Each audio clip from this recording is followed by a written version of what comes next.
advice I'd give to a student starting to think about their future would probably be to not be as worried as I was. I was really concerned probably around year 8 when we started picking our GCSE options.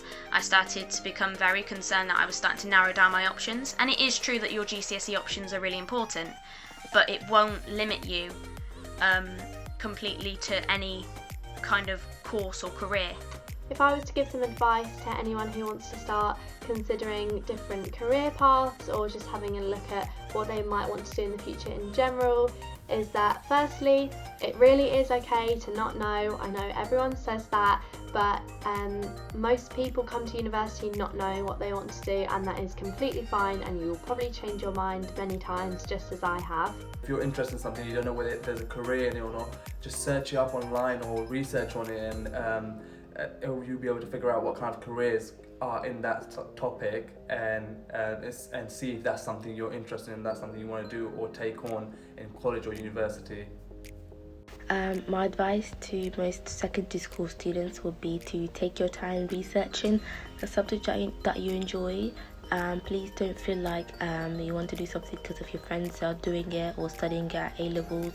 Do something because you're truly passionate. It's really important to probably just go with your interests, and usually what you choose because of what you enjoy will lead to the career that you end up choosing anyway, just because we tend to go for the choices that we enjoy and that interest us.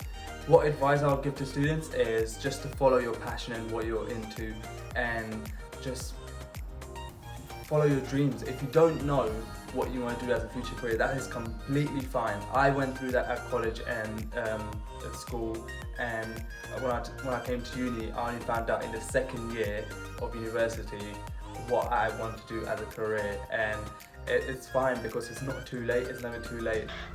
Second would be to focus and do well on your exams at the moment, whether they are year 10 mocks, year 11, or just if you're even choosing your options, choose them wisely, as well as try and do well on your mock exams, because that will come in really handy so that you'll learn like study skills and how to memorize knowledge, etc. One piece of advice that I would give someone thinking about their future is to be open-minded to change, because as we develop as individuals, our passions change. As we gain experiences, these shape our interests, and we also gain skills that develop our abilities.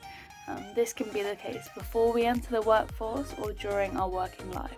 So it's always important to bear in mind that as we are investing so much time into different careers, it's important that the roles we take on are really suited for who we are. Another piece of advice that I hadn't really considered when I chose my degree is that lots of people have skills that we might not recognise as skills.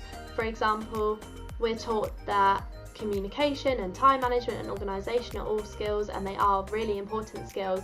But if you're a really creative person, or a really caring and attentive person, or you speak a second language, all of those are really, really valuable skills to consider as well when thinking about future careers, and you might want to incorporate some of those when you're sort of looking through those ideas, because it's generally true that what you're good at you enjoy, and vice versa. So that would definitely be my main piece of advice. So it's just all about thinking about what you enjoy at this stage, and then using that to build up your interest and your experience later on.